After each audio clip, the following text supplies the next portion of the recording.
അപ്പോൾ പ്രിയപ്പെട്ടവരെ, reporter impact. Kozhikode തിരക്കുള്ള നടുറോഡിൽ യാത്രക്കാരെ ഇറക്കി വിടുന്നതിൽ കർശന നടപടിക്ക് ട്രാഫിക് പോലീസ്.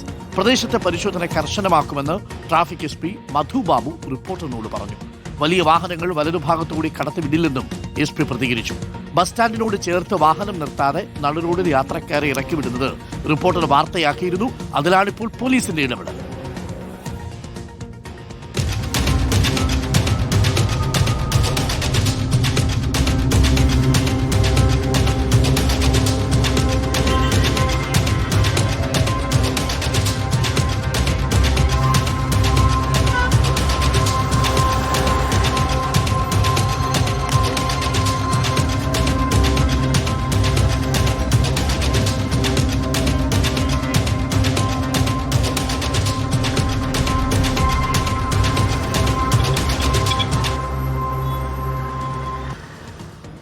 ദുസ്സഹമായ രീതിയിൽ മീഡിയയിൽ കൊണ്ടുവന്ന് വണ്ടി പ്രൈവറ്റ് ബസ്സുകൾ ആളെ ഇറക്കുന്ന ആ ഒരു നടപടി റിപ്പോർട്ടർ ചാനൽ അത് കവർ ചെയ്ത് ആ വാർത്ത ശ്രദ്ധിച്ചു.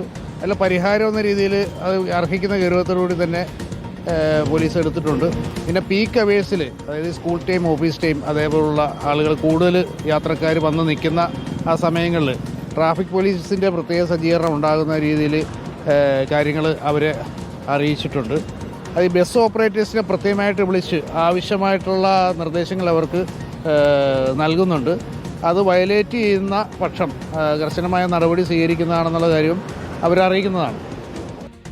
ഓക്കെ, എന്തായാലും പോലീസ് അത്തരമൊരു നടപടി എടുത്തതിൽ വലിയ സന്തോഷമുള്ള ഒരു കാര്യം.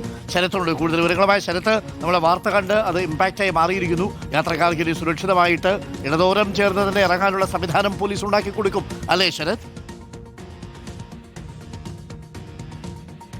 തീർച്ചയായും നടക്കും. അതായത് ഈ കോഴിക്കോട് മാനാഞ്ചിറ വെള്ളിമാടുകുന്ന് റോഡിലാണ് ഇത്തരത്തിൽ സ്വകാര്യ ബസ്സുകളടക്കം അപകടാവസ്ഥയിൽ യാത്രക്കാരെ ഇറക്കി വിട്ടത്. അതായത് റോഡിന്റെ നടുവിലുള്ള മീഡിയനിലായിരുന്നു യാത്രക്കാരെ നേരത്തെ ഇറക്കിയിരുന്നത്. അതായത് ഈ പാത നേരത്തെ ഒരു വശത്തേക്കുള്ള പാതയാണ്, വൺ വേ ആണ്.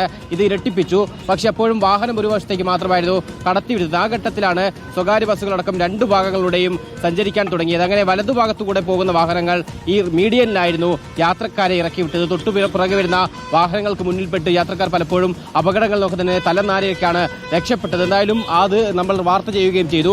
ഇപ്പോൾ അതിലൊരു നടപടി ഉണ്ടായിരിക്കും. നമുക്കിപ്പോൾ ദൃശ്യങ്ങൾ കാണാം. ഈ വലതുഭാഗത്തൂടെ ഇപ്പോൾ എന്തായാലും ബസ്സുകൾക്ക് പ്രവേശനമില്ല, അത് നിയന്ത്രിക്കപ്പെട്ടിരിക്കുന്നു. ബസ്സുകൾ ഇടതുവശം ട്രാക്കിലൂടെ പോകേണ്ടതാണ് എന്നുള്ളത് സിറ്റി ട്രാഫിക് പോലീസ് ഇവിടെ ബോർഡ് വെക്കുകയും നിയന്ത്രണം ഏർപ്പെടുത്തുകയും ചെയ്തിട്ടുണ്ട്. എന്തായാലും നമ്മുടെ വാർത്തയ്ക്ക് പിന്നാലെ അതിലൊരു നടപടി വന്നിരിക്കുന്നു. ഒപ്പം ഈ ഭാഗത്ത് പരിശോധന കർശനമാക്കുമെന്നും SP വ്യക്തമാക്കിയിട്ടുണ്ട്. ഇത്തരത്തിൽ നിയന്ത്രണം ലംഘിക്കുന്ന അല്ലെങ്കിൽ ഇത്തരം ട്രാഫിക് ലംഘനം നടത്തുന്ന ബസ്സുകൾക്കെതിരെ കർശന നടപടി ഉണ്ടാകും എന്നും ഇപ്പോൾ SP വ്യക്തമാക്കിയിട്ടുണ്ട്. രാവിലെയും വൈകിട്ടും, അതായത് പീക്ക് ടൈമുകളിൽ ഇവിടെ പോലീസിന്റെ നിയന്ത്രണം ഉണ്ടാകും. ട്രാഫിക് പോലീസിനെ ഇവിടെ നിയന്ത്രിക്കാൻ ഏൽപ്പിക്കുകയും ചെയ്യുമെന്നും അവരുടെ പരിശോധന അടക്കം കർശനമാക്കുമെന്നും SP വ്യക്തമാക്കുകയും ചെയ്തിട്ടുണ്ട്. എന്തായാലും ഒരു സ്ത്രീയടക്കം കഴിഞ്ഞ ദിവസം ഈ അപകടത്തിൽ നിന്ന് തലനാരിഴയ്ക്കാണ് രക്ഷപ്പെട്ടത്. അതിന്റെ അടിസ്ഥാനത്തിലായിരുന്നു നമ്മൾ വാർത്ത കൊടുത്തിട്ടുണ്ടായിരുന്നത്. അതിലിപ്പോൾ ഒരു നടപടി വന്നിരിക്കുകയാണ്. ഓക്കെ, അപ്പോൾ പ്രിയപ്പെട്ട പ്രേക്ഷകരെ, അപ്പോൾ റിപ്പോർട്ടർ വാർത്തയിൽ നടപടിയായിരിക്കുന്നു. സുരക്ഷിതമായിട്ട് യാത്രയൊക്കെ ചെയ്യുക. വണ്ടിയൊക്കെ ഇറങ്ങുന്ന സമയത്ത് ഇടതുവശത്തോടെ വണ്ടിയൊക്കെ വരുന്നുണ്ടോ എന്നുള്ളത് നോക്കുക. യാത്രക്കാരെ പരമാവധി സുരക്ഷിതമായിട്ട് ഇറക്കാനുള്ള ഉത്തരവാദിത്വം സ്വകാര്യ ബസ് ഉടമകളും KSRTC ജീവനക്കാരും കാണിക്കും.